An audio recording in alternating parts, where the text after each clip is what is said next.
CLP ಸಭೆ ಸಕ್ಸಸ್ಗೆ ಕಾಂಗ್ರೆಸ್ ನಾಯಕರು ಚರ್ಚೆಯನ್ನ ಮಾಡ್ತಾ ಇದ್ದಾರೆ. ಹೇಗಾದ್ರೂ ಮಾಡಿ ಇದನ್ನ ಯಶಸ್ವಿ ಮಾಡಲೇಬೇಕು, 100% ಅಟೆಂಡೆನ್ಸ್ ಆಗೋ ರೀತಿಯಾಗಿ ನೋಡ್ಕೊಳ್ಬೇಕು. ವೇಣುಗೋಪಾಲ್ ನೇತೃತ್ವದಲ್ಲಿ ಮಹತ್ವದ ಚರ್ಚೆ ಆಗ್ತಾ ಇದೆ. ಸಿಎಲ್ಪಿಯ ಸಸ್ಪೆನ್ಸ್ ಇನ್ನೂ ಕೂಡ ಹಾಗೆ ಇದೆ. ಶಾಸಕರನ್ನ ಕರೆತರುವ ಬಗ್ಗೆ ಸಭೆಯಲ್ಲಿ ಮಾತುಕತೆ ಆಗ್ತಾ ಇದೆ. ವೇಣುಗೋಪಾಲ್ ಅವರ ನೇತೃತ್ವದಲ್ಲಿ ಮಹತ್ವದ ಚರ್ಚೆ, ಶಾಸಕರನ್ನ ಕರೆತರುವ ಬಗ್ಗೆ ಸಭೆಯಲ್ಲಿ ಮಾತುಕತೆ ಆಗ್ತಾ ಇದೆ. ಯಾಕಂದ್ರೆ ಬಿಜೆಪಿ ಹದ್ದಿನ ಕಣ್ಣಿಟ್ಟಿದೆ ಇವತ್ತಿನ ಒಂದು ಸಿಎಲ್ಪಿ ಮೀಟಿಂಗ್ ಮೇಲೆ. ಸಿದ್ದರಾಮಯ್ಯ, ದಿನೇಶ್ ಗುಂಡೂರಾವ್, ಈಶ್ವರ್ ಖಂಡ್ರೆ ಕೂಡ ಭಾಗಿಯಾಗಿದ್ದಾರೆ. ರಾಜ್ಯ ಉಸ್ತುವಾರಿ ವೇಣುಗೋಪಾಲ್ ಜೊತೆ ಚರ್ಚೆಯನ್ನ ನಡೆಸ್ತಾ ಇದ್ದಾರೆ. ಇವತ್ತಿನ ಸಿಎಲ್ಪಿ ಮೀಟಿಂಗ್ ಸಕ್ಸಸ್ ಆಗಬೇಕು ಅನ್ನೋದು ಅವರೆಲ್ಲರ ಒಂದು ಉದ್ದೇಶ. ಸಿಎಂಗೆ ಕಾಂಗ್ರೆಸ್ ನಾಯಕರಿಂದ ಭರವಸೆ ಕೂಡ ಸಿಕ್ಕಿದೆ. ಎಲ್ಲರೂ ಕೂಡ ಹಾಜರಾಗ್ತಾರೆ. ಸಿದ್ದರಾಮಯ್ಯ, ದಿನೇಶ್ ಗುಂಡೂರಾವ್, ಅದೇ ರೀತಿಯಾಗಿ ಈಶ್ವರ್ ಖಂಡ್ರೆ ಅವರು ರಾಜ್ಯ ಉಸ್ತುವಾರಿ ಕೆ ಸಿ ವೇಣುಗೋಪಾಲ್ ಅವರ ಜೊತೆ ಒಂದು ಗಹನವಾದಂತಹ ಮೀಟಿಂಗ್ ಅನ್ನ ನಡೆಸ್ತಾ ಇದ್ದಾರೆ.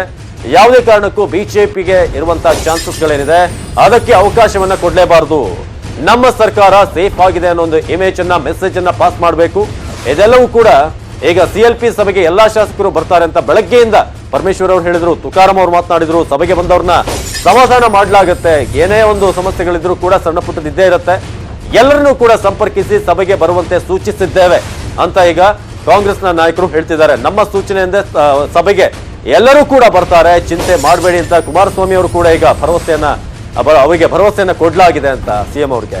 ಎಲ್ಲಾ ಶಾಸಕರಿಗೆ ಸಭೆ ಬರೋ ಬಗ್ಗೆ ನಮಗೆ ವಿಶ್ವಾಸ ಇದೆ, ಯಾವುದೇ ತೊಂದರೆ ಇಲ್ಲ, ಸರ್ಕಾರ ಸುಭದ್ರವಾಗಿರುತ್ತೆ.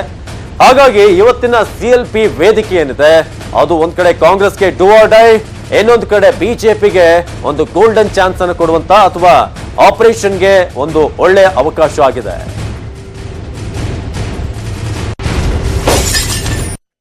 ಏನಿಲ್ಲ, ಕರೆಕ್ಟ್ ನಿನ್ನೆ ರಾತ್ರಿ ಬಂದಿದ್ದಾರೆ. ಇವತ್ತು ಅವರು ಸಿಎಲ್ಪಿ ಸಭೆಯನ್ನು ಕರೆದಿದ್ದಾರೆ. ನಾನು ಇವತ್ತಿನಿಂದ 2 ದಿವಸ ಇರಲ್ಲ, ಅದಕ್ಕೆ ಅವ್ರನ್ನ ಒಂದು ಕರ್ಟಸಿ ಕಾಲ್ ಭೇಟಿ ಮಾಡ್ಲಿಕ್ಕೆ ಅವ್ರ ಆಪರೇಷನ್ ಕಮಲ ಅವ್ರು ಮುಂದುವರಿಸ್ತಾ ಇರ್ತಾರೆ. ನಾನು ಅದಕ್ಕೇನು ತಲೆ ಕೆಡಿಸ್ಕೊಳ್ಳಲ್ಲ, ಅದು ಅವ್ರ ಕರ್ತವ್ಯ ಪಾಪ ಮಾಡಬೇಕಾದ ಯಡಿಯೂರಪ್ಪನವ್ರದು, ಅವ್ರ ಸ್ನೇಹಿತರುಗಳದು. ನಾನು ಅದಕ್ಕೆ ಯಾಕೆ ದೋಷ ಕೊಡಲಿ? ಅವ್ರ ಕೆಲಸ ಅವ್ರು ಮಾಡ್ತಾರೆ, ನಮ್ಮ ಕೆಲಸ ನಾವು ಮಾಡ್ತೀವಿ. ನನಗೆ ಆತಂಕವೇ ಇಲ್ಲ, ನಾನು ಆರಾಮಾಗಿದ್ದೀನಿ, ನನ್ನ ಡ್ಯೂಟಿ ನಾನು ಮಾಡ್ತಾ ಇದ್ದೀನಿ. ಆತಂಕ ಕ್ರಿಯೇಟ್ ಮಾಡ್ಕೊಂಡವರಲ್ಲ, ಅವ್ರಿಗಾಗ ಆತಂಕ ಇದೆಯಲ್ಲ, ಆತಂಕಕ್ಕೇನಾದ್ರು ಸ್ಟಾಪ್ ಸಿಗುತ್ತಾ ನೋಡೋಣ. ರೆಸಾರ್ಟ್ ಬದಲಾವಣೆ ಮಾಡಿದ್ದಾರೆ ಸರ್, ಮತ್ತೊಂದು ರೆಸಾರ್ಟ್. ಅದಕ್ಕೆ ಹೇಳಿದೆ, ನನಗೆ ಆತಂಕ ಇಲ್ಲ. ಆತಂಕ ಇರೋದು ಸೃಷ್ಟಿ ಮಾಡ್ಕೊಂಡರಿಗೆ. ಸೃಷ್ಟಿ ಮಾಡ್ಕೊಂಡರ ಆತಂಕ ಇವತ್ತಿಗೆ ಬಗೆಹರಿತದ ನೋಡೋಣ. ಸ್ವಲ್ಪ ಸಾಯಂಕಾಲದವ್ರು ಕಾದ್ ನೋಡಿ. ಉಮೇಶ್ ಜಾಧವ್ಗೆ ನಾನು ಸಂಪರ್ಕ ಮಾಡಿದ್ದೆ, ನನ್ನ ಜೊತೆಯಲ್ಲಿ ಮಾತಾಡಿದ್ದಾರೆ. ಕಾಂಗ್ರೆಸ್ ಅಲ್ಲೇ ಉಳಿತೀನಿ ಅಂತ ಹೇಳಿದ್ದಾರೆ. ಅವ್ರ ಮೇಲೆ ನನಗೆ ನಂಬಿಕೆ ಇದೆ, ಭರವಸೆ ಇದೆ. ಪಕ್ಷ ಇವತ್ತು ಅವ್ರಿಗೆ ಎಲ್ಲವನ್ನೂ ಕೊಟ್ಟಿದೆ. ಹೀಗಾಗಿ ಅವರು ಪಕ್ಷ ಜೊತೆಲಿ ಇರ್ತಾರೆ ಅನ್ನುವಂಥ ವಿಶ್ವಾಸ ನಾನು ಹೊಂದಿದ್ದೇನೆ. ನೋಡಿ, ಅವರ ಭವಿಷ್ಯ ಕಾಂಗ್ರೆಸ್ನಲ್ಲಿ ಇದೆ. ಬಿಜೆಪಿಗೆ ಹೋಗಿದ್ರೆ ಅವ್ರ ಭವಿಷ್ಯ ಹಾಳಾಗ್ತದೆ. ಅದಕ್ಕೆ ಅವ್ರು ಬಿಜೆಪಿಗೆ ಹೋಗಲ್ಲ, ನಮ್ಮ ಜೊತೆಲಿ ಇರ್ತಾರೆ ಅನ್ನುವಂಥ ಸಂಪೂರ್ಣವಾದಂಥ ವಿಶ್ವಾಸ ಇದೆ. ಅಂದಾಜು ಪ್ರತಿಯೊಬ್ಬರು 80 ಜನ ನಮ್ಮ ಶಾಸಕರಿದ್ದಾರೆ, 80 ಜನ ಸಿಎಲ್ಪಿ ಅಟೆಂಡ್ ಮಾಡ್ತಾರೆ ವಿಧಾನಸಭೆ. ಇದೀಗ ಕಾಂಗ್ರೆಸ್ನ ಕ್ಯಾಂಪ್ ನಲ್ಲಿ ಎಲ್ಲಾ ಕಡೆ ಸಿಎಲ್ಪಿಯ ಸಕ್ಸಸ್ ನದ್ದೇ ಟೆನ್ಷನ್ ಆಗಿದೆ. ಕೆಕೆ ಗೆಸ್ಟ್ ಹೌಸ್ಗೆ ಈಗಾಗಲೇ ಡಿಕೆ ಶಿವಕುಮಾರ್ ಮತ್ತು ಪರಮೇಶ್ವರ್ ಅವರ ಆಗಮನ ಆಗಿದೆ. ಕೆಕೆ ಗೆಸ್ಟ್ ಹೌಸ್ಗೆ ಎಚ್.ಕೆ. ಪಾಟೀಲ್ ಅವರು ಕೂಡ ಆಗಮಿಸಿದ್ದಾರೆ. ಈಗ ಕಾಂಗ್ರೆಸ್ನ ಪಾಳ್ಯದಲ್ಲಿ ಸಿಎಲ್ಪಿಯ ಸಕ್ಸಸ್ ನದ್ದೇ ಟೆನ್ಷನ್ ಆಗಿದೆ. ಕೆಕೆ ಗೆಸ್ಟ್ ಹೌಸ್ಗೆ ಈಗ ಕಾಂಗ್ರೆಸ್ನ ಘಟಾನುಘಟಿ ನಾಯಕರೆಲ್ಲರೂ ಕೂಡ ಬರ್ತಿದ್ದಾರೆ. ಒಂದ್ ಕಡೆ ಡಿಕೆ ಶಿವಕುಮಾರ್, ಉಪಮುಖ್ಯಮಂತ್ರಿ ಜಿ ಪರಮೇಶ್ವರ್, ಎಚ್.ಕೆ. ಪಾಟೀಲ್, ಈ ರೀತಿಯಾಗಿ ಅತೃಪ್ತ ಶಾಸಕರನ್ನ ಕರೆಸುವ ಬಗ್ಗೆ ಒಂದು ಚರ್ಚೆ ಆಗ್ತಿದೆ. ಕೆಕೆ ಗೆಸ್ಟ್ ಹೌಸ್ಗೆ ಈಗಾಗಲೇ ಸಚಿವರಾದಂತಹ ಡಿಕೆ ಶಿ, ಅದೇ ರೀತಿಯಾಗಿ ಉಪಮುಖ್ಯಮಂತ್ರಿ ಜಿ ಪರಮೇಶ್ವರ್, ಹಿರಿಯ ನಾಯಕ ಎಚ್.ಕೆ. ಪಾಟೀಲ್ ಸೇರಿದಂತೆ ಎಲ್ಲರೂ ಕೂಡ ಈಗ ಒಬ್ಬರ ಹಿಂದೆ ಒಬ್ಬರು ಕೆಕೆ ಗೆಸ್ಟ್ ಹೌಸ್ಗೆ ಬರ್ತಾ ಇದ್ದಾರೆ. ಆ ಮೂಲಕ ಸಿಎಲ್ಪಿ ಮೀಟಿಂಗ್ ಏನಿದೆ ಅದು ಯಾವುದೇ ಕಾರಣಕ್ಕೂ ಫ್ಲಾಪ್ ಶೋ ಆಗಬಾರದು ಅನ್ನೋದು ಈಗ ಕಾಂಗ್ರೆಸ್ನ ಸ್ಟ್ರಾಟಜಿ, ಪ್ಲಾನಿಂಗ್. ಆದ್ರೆ ಬಿಜೆಪಿ ಅದನ್ನೇ ಕಾಯ್ತಾ ಇದೆ. ಇದೊಂದು ವೇಳೆ ಫ್ಲಾಪ್ ಶೋ ಆದ್ರೆ ಅವರ ಶೋ ಸಕ್ಸಸ್ ಆಗುತ್ತೆ. ಆ ರೀತಿಯಾಗಿ ಸದ್ಯಕ್ಕೆ ಎಲ್ಲ ಲೆಕ್ಕಾಚಾರಗಳನ್ನ ಹಾಕಲಾಗ್ತಿದೆ. ಅತೃಪ್ತ ಶಾಸಕರನ್ನ ಯಾವ ರೀತಿಯಾಗಿ ಕನ್ವಿನ್ಸ್ ಮಾಡಿ ವಾಪಸ್ ಕರೆಸೋದು, ಅವರಿಗೆ ಯಾವ ರೀತಿಯಾದಂತಹ ಒಂದು ಆಫರ್ಗಳನ್ನು ನೀಡೋದಿರ್ಬೋದು ಅಥವಾ ಯಾವ ರೀತಿ ಅವ್ರನ್ನ ನಿಭಾಯಿಸೋದು ಅನ್ನೋದು ಬಹಳ ಇಂಪಾರ್ಟೆಂಟ್. ಈಗ ಕಡೆ ಕ್ಷಣದ ಹೈಜಾಕ್ ಕೂಡ ಸಾಧ್ಯತೆ ಇದೆ ಅನ್ನೋ ಒಂದು ನ್ಯೂಸ್ ಇರೋದ್ರಿಂದ ಅಲರ್ಟ್ ಆಗಿದ್ದಾರೆ ಕಾಂಗ್ರೆಸ್ನ ನಾಯಕರು. ಮೀಟಿಂಗ್ಗಳ ಮೇಲೆ ಮೀಟಿಂಗ್, ಚರ್ಚೆಗಳ ಮೇಲೆ ಚರ್ಚೆಗಳಾಗ್ತಾ ಇದೆ. ಒಂದ್ ಕಡೆ ಕೆ ಸಿ ವೇಣುಗೋಪಾಲ್ ಮತ್ತು ಮುಖ್ಯಮಂತ್ರಿಗಳ ಚರ್ಚೆ ಆಯಿತು. ಈಗ ಕೆಕೆ ಗೆಸ್ಟ್ ಹೌಸ್ ನಲ್ಲೂ ಕೂಡ ಆಂತರಿಕವಾಗಿ ಕೆಲವೊಂದು ಮೀಟಿಂಗ್ ಗಳನ್ನ ನಡೆಸಲಾಗ್ತಾ ಇದೆ. ಆ ಮೂಲಕ ಯಾರೆಲ್ಲ ರೆಬೆಲ್ಸ್ ಇದ್ದಾರೆ ಅವ್ರನ್ನ ಕನ್ವಿನ್ಸ್ ಮಾಡೋದು ಹೇಗೆ, ಇವತ್ತು ನಂಬರ್ ತೋರಿಸೋದು ಹೇಗೆ ಅನ್ನೋದು ಅವರ ಒಂದು ಟೆನ್ಷನ್ ಆಗಿದೆ.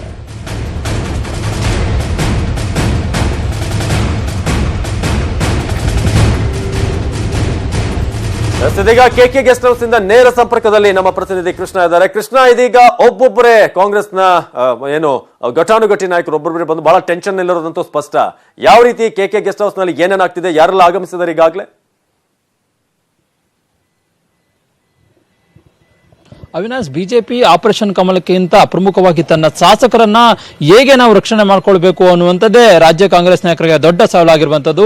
ಹೀಗಾಗಿ ತನ್ನ ಶಾಸಕರನ್ನ ಹೇಗಾದ್ರೂ ಮಾಡಿ ರಕ್ಷಣೆ ಮಾಡ್ಕೊಳ್ಬೇಕು. ಬಿಜೆಪಿ ಸಿಲುಕಿದ್ದಾರೆ ಬಿಜೆಪಿ ಆಪರೇಷನ್ ಕಮಲಕ್ಕೆ, ಅವ್ರನ್ನ ಹೇಗಾದ್ರೂ ರಕ್ಷಣೆ ಮಾಡಿ ತಮ್ಮ ಹಿಡಿತದಲ್ಲಿ ಇಟ್ಕೊಳ್ಬೇಕು ಅನ್ನೋ ಒಂದು ಉದ್ದೇಶದಿಂದ ಇದೀಗ ರಾಜ್ಯ ಕಾಂಗ್ರೆಸ್ ನಾಯಕರು ಒಂದು ಮಹತ್ವದ ಮಾತುಕತೆಯನ್ನು ನಡೆಸ್ತಾ ಇರುವಂತದ್ದು.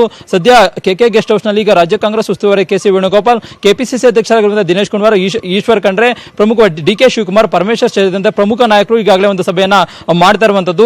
ಈಗಾಗಲೇ ಮಧ್ಯಾಹ್ನ 3:30ಕ್ಕೆ ಸಿಎಲ್ಪಿ ಸಭೆ ನಿಗದಿಯಾಗಿದೆ. ಈ ಒಂದು ಸಭೆಗೆ ಎಲ್ಲಾ ಶಾಸಕರು ಕೂಡ ಬರಬೇಕು ಅನ್ನೋ ಒಂದು ಸೂಚನೆಯನ್ನ ಕೊಟ್ಟಿದ್ದಾರೆ. ಹೀಗಾಗಿ ಆ ಒಂದು ಸಭೆಗೆ ಎಲ್ಲಾ ಶಾಸಕರಿಗೂ ಕೂಡ ಬರಬೇಕು, ಹೇಗಾದ್ರೂ ಮಾಡಿ ಆ ಒಂದು ಸಭೆಗೆ ಕರೆತರಬೇಕು ಅನ್ನೋ ಒಂದು ನಿಟ್ಟಿನಲ್ಲಿ ಇದೀಗ ಮಾತುಕತೆಯನ್ನು ನಡೆಸ್ತಾ ಇರುವಂತದ್ದು. ಈಗಾಗಲೇ ಬಿಜೆಪಿ ನಾಯಕರು ಕೂಡ ಅತೃಪ್ತ ಶಾಸಕರ ಜೊತೆಗೆ ನಿರಂತರ ಸಂಪರ್ಕದಲ್ಲಿದ್ದಾರೆ. ಜೊತೆಗೆ ಅವ್ರನ್ನ ಯಾವಾಗ ಬೇಕಾದ್ರೂ ಕೂಡ ಕೊನೆ ಸಂದರ್ಭದಲ್ಲೂ ಕೂಡ ಅವ್ರನ್ನ ಹೈಜಾಕ್ ಮಾಡಬಹುದು. ಜೊತೆಗೆ ಅವ್ರನ್ನ ಹೈಜಾಕ್ ಮಾಡೋದ್ರ ಮೂಲಕವಾಗಿ ರಾಜೀನಾಮೆ ಕೊಡಿಸುವಂತ ಒಂದು ಪ್ರಯತ್ನ ಕೂಡ ಮಾಡಬಹುದು. ಹೀಗಾಗಿ ಈ ಒಂದು ಪ್ರಯತ್ನವನ್ನ ಹೇಗಾದ್ರೂ ಮಾಡಿ ನಾವು ತಡೆ ಹಿಡಬೇಕು ಅನ್ನೋ ಒಂದು ಉದ್ದೇಶದಿಂದ ರಾಜ್ಯ ಕಾಂಗ್ರೆಸ್ ನಾಯಕರು ಇದೀಗ ಮಾತುಕತೆ ನಡೆಸ್ತಾ ಇರುವಂತದ್ದು. ಕೆಲವೇ ಸಮಯದ ಹಿಂದೆ ಮುಖ್ಯಮಂತ್ರಿ ಎಚ್ ಡಿ ಕುಮಾರಸ್ವಾಮಿ ಅವರು ಬಂದು ವೇಣುಗೋಪಾಲ್ ಅವರ ಮಾತುಕತೆಯನ್ನ ಮಾಡಿ ನಂತರವಾಗಿ ಹೊರಟರು. ಆ ಮುಖ್ಯಮಂತ್ರಿ ಎಚ್ ಡಿ ಕುಮಾರಸ್ವಾಮಿ ಅವರಿಗೂ ಕೂಡ ರಾಜ್ಯ ಕಾಂಗ್ರೆಸ್ ನಾಯಕರು ಭರವಸೆಯನ್ನು ಕೊಟ್ಟಿದ್ದಾರೆ. ಯಾವುದೇ ಕಾರಣಕ್ಕೂ ಕೂಡ ನಮ್ಮ ಶಾಸಕರು ಬಿಜೆಪಿಗೆ ಹೋಗೋದಿಲ್ಲ. ಈ ಒಂದು ಸರ್ಕಾರ ನಾಲ್ಕೂವರೆ ವರ್ಷ ಪೂರೈಸುತ್ತೆ, ನಮ್ಮ ಸರ್ಕಾರ ಸುಭದ್ರವಾಗಿದೆ ಅನ್ನೋ ಒಂದು ಮಾತನ್ನು ಹೇಳಿದ್ದಾರೆ. ಅವರ ಒಂದು ನಾಯಕರ ಮಾತಿನಂತೆ ಇದೀಗ ಮುಖ್ಯಮಂತ್ರಿ ಎಚ್ ಡಿ ಕುಮಾರಸ್ವಾಮಿ ಅವರು ಭರವಸೆ ಇಟ್ಟು ಇದೀಗ ವಾಪಸ್ ಹೋಗಿರುವಂತದ್ದು. ಇದೀಗ ರಾಜ್ಯ ಕಾಂಗ್ರೆಸ್ ನಾಯಕರು ಕೂಡ ಖುದ್ದು ಒಂದು ಮಾತುಕತೆಯನ್ನು ನಡೆಸ್ತಾ ಇರುವಂತದ್ದು. ಮುಖ್ಯವಾಗಿ ಉಮೇಶ್ ಜಾಧವ್, ರಮೇಶ್ ಜಾರಕಿಹೊಳಿ ಇನ್ನೂ ಕೂಡ ದೂರವಾಣಿ ಸಂಪರ್ಕ ಆಗಿರ್ಬೋದು. ಜೊತೆಗೆ ಆಪ್ತ ನಾಯಕರ ಜೊತೆಗೆ ಆಪ್ತ ಸಿಬ್ಬಂದಿಗಳೇನಿದ್ದಾರೆ ಅಲ್ಲಿ ಮುಖ್ಯವಾಗಿ ಜಿಲ್ಲಾ ಉಸ್ತುವಾರಿ ಆಗಿರ್ಬೋದು, ಅಲ್ಲಿ ಪ್ರಮುಖವಾಗಿ ನಾಯಕರ ಮುಖಾಂತರವಾಗಿ ಅವ್ರನ್ನ ಏನು ಸಂಪರ್ಕ ಮಾಡೋದ್ರ ಮೂಲಕವಾಗಿ ಈ ಒಂದು ಸಭೆಗೆ ಕರೆತರುವಂತಹ ಒಂದು ಪ್ರಯತ್ನವನ್ನ ಮಾಡ್ತಾ ಇರುವಂತದ್ದು. ಇದೀಗ ಚರ್ಚೆ ಕೂಡ ಮುಂದುವರೆದಿರುವಂತದ್ದು. ಅವಿನಾಶ್, ಏನು ಕೃಷ್ಣ, ಈಗ ಕಾಂಗ್ರೆಸ್ನ ನಾಯಕರಿಗೆ ಒಂದ್ ಕಡೆ ಏನಂತಂದ್ರೆ ಬಿಜೆಪಿಗೆ ತಮ್ಮ ಒಂದು ಶಕ್ತಿಯನ್ನ ತೋರಿಸಬೇಕು, ಇನ್ನೊಂದು ಕಡೆ ಜೆಡಿಎಸ್ ನು ಕೂಡ ನಾವು ಕನ್ವಿನ್ಸ್ ಮಾಡಬೇಕು ಅನ್ನೋದು ಬಹಳ ದೊಡ್ಡ ಚಾಲೆಂಜ್. ಈಗಾಗಲೇ ಕೆ.ಸಿ. ವೇಣುಗೋಪಾಲ್ ಅವರು ಕೂಡ ಒಂದು ಸುತ್ತಿನ ಚರ್ಚೆಯನ್ನ ಸಿಎಂ ಜೊತೆ ನಡೆಸಿದ್ರು ಅಂತ. ಎರಡು ಚಾಲೆಂಜ್ ಇದೆ ಈಗ ಅವ್ರ ಮುಂದೆ. ಖಂಡಿತವಾಗ್ಲೂ ಅವಿನಾಶ್, ಮುಖ್ಯವಾಗಿ ಎಚ್ ಡಿ ಕುಮಾರಸ್ವಾಮಿ ಅವರಿಗೆ ತಮ್ಮ ಶಾಸಕರ ಮೇಲೆ ಏನು ಟೆನ್ಷನ್ ಇಲ್ಲ, ಆದ್ರೆ ಕಾಂಗ್ರೆಸ್ ಶಾಸಕರದೇ ದೊಡ್ಡ ಟೆನ್ಷನ್ ಆಗಿರುವಂತದ್ದು. ಹೀಗಾಗಿ ಆ ಒಂದು ಶಾಸಕರನ್ನು ಹೇಗೆ ರಕ್ಷಣೆ ಮಾಡ್ಕೊಳ್ಬೇಕು ಅನ್ನುವಂಥ ನಿಟ್ಟಿನಲ್ಲಿ ಇದೀಗ ರಾಜ್ಯ ಕಾಂಗ್ರೆಸ್ ನಾಯಕರು ಕೂಡ ಮಹತ್ವದ ಮಾತುಕತೆ ನಡೆಸಿರುವಂತದ್ದು. ಮುಖ್ಯವಾಗಿ ಉಮೇಶ್ ಜಾಧವ್ ಅವರು ಕೂಡ ಇನ್ನೂ ಕೂಡ ಸಂಪರ್ಕಕ್ಕೆ ಸಿಕ್ಕಿಲ್ಲ, ಅವರು ರಿಸೈನ್ ಮಾಡ್ತಾರೆ ಅನ್ನುವಂಥದ್ದು ಇದೀಗ ರಾಜ್ಯ ಕಾಂಗ್ರೆಸ್ ನಾಯಕರಲ್ಲಿ ಭಯದ ವಾತಾವರಣ ಸೃಷ್ಟಿಯಾಗಿರುವಂತದ್ದು. ಹೀಗಾಗಿ ಯಾವುದೇ ಕಾರಣಕ್ಕೂ ಕೂಡ ಉಮೇಶ್ ಜಾಧವ್ ಆಗಿರ್ಬೋದು, ರಮೇಶ್ ಜಾರಕಿಹೊಳಿ ಆಗಿರ್ಬೋದು, ಯಾವುದೇ ಕಾರಣಕ್ಕೂ ಕೂಡ ಆ ಒಂದು ಶಾಸಕರು ರಾಜೀನಾಮೆ ಕೊಡಬಾರದು, ಇವತ್ತಿನ ಸಭೆಗೆ ಬರಲೇಬೇಕು ಅನ್ನುವ ಪಣ ತೊಟ್ಟು ಇದೀಗ ಒಂದು ಮಾತುಕತೆಯನ್ನು ನಡೆಸ್ತಾ ಇರುವಂತದ್ದು. ಇದ್ರ ಜೊತೆಗೆ ಏನಂತಂದ್ರೆ ಬಿಜೆಪಿ ಆಪರೇಷನ್ ಕಮಲ ಏನು ಆರಂಭವಾಗಿದೆ ಅದಕ್ಕೆ ಪ್ರತಿತಂತ್ರವಾಗಿ ಒಂದು ಆಪರೇಷನ್ ಮಾಡಬೇಕು. ಜೊತೆಗೆ ಬಿಜೆಪಿ ಶಾಸಕರನ್ನ ಸೆಳೆಯುವಂತ ಪ್ರಯತ್ನ ಮಾಡೋದ್ರ ಮೂಲಕವಾಗಿ ಅವರಿಗೆ ಒಂದು ತಿರುಗೇಟನ್ನು ಕೊಡಬೇಕು ಅನ್ನೋ ಒಂದು ನಿಟ್ಟಿನಲ್ಲಿ ಕೂಡ ಒಂದು ಮಾತುಕತೆ ನಡೆಸಿರುವಂತದ್ದು. ಈಗ ಟ್ರಬಲ್ ಶೂಟರ್ ಡಿ.ಕೆ. ಶಿವಕುಮಾರ್ ಅವರು ಕೂಡ ಈಗ ಬಂದಿರುವಂತದ್ದು. ಡಿ.ಕೆ. ಶಿವಕುಮಾರ್ ಅವರು ಕೂಡ ಮುಖ್ಯವಾಗಿ ಅತೃಪ್ತ ಶಾಸಕರ ಜೊತೆಗೆ ಮಹೇಶ್ ಕುಮಟಳ್ಳಿ ಅವರ ಜೊತೆಗೆ ಕೂಡ ಒಂದು ದೂರವಾಣಿ ಸಂಪರ್ಕ ಮಾಡಿ ಅವರ ಮಾತುಕತೆ ಮಾಡಿದ್ದಾರೆ ಅನ್ನುವಂಥದ್ದು ಕೂಡ ಇದೀಗ ಹೇಳಾಗ್ತಾ ಇರುವಂತದ್ದು. ಅದರಂತೆ ಎಲ್ಲಾ ಶಾಸಕರು ಏನಿದ್ರೆ ಅತೃಪ್ತ ಶಾಸಕರು ಸುಮಾರು 6ಕ್ಕೂ ಹೆಚ್ಚು ಜನ ಶಾಸಕರು ಏನಿದ್ದಾರೆ ಅವರನ್ನ ಸಂಪರ್ಕ ಮಾಡಿ ಈ ಒಂದು ಸಭೆಗೆ ಕರೆತರುವಂತಹ ಒಂದು ಪ್ರಯತ್ನವನ್ನ ಇದೀಗ ಮಾಡ್ತಾ ಇರುವಂತದ್ದು. ಅವಿನಾಶ್, ಧನ್ಯವಾದ ಮಾಹಿತಿಗಾಗಿ ಕೃಷ್ಣ.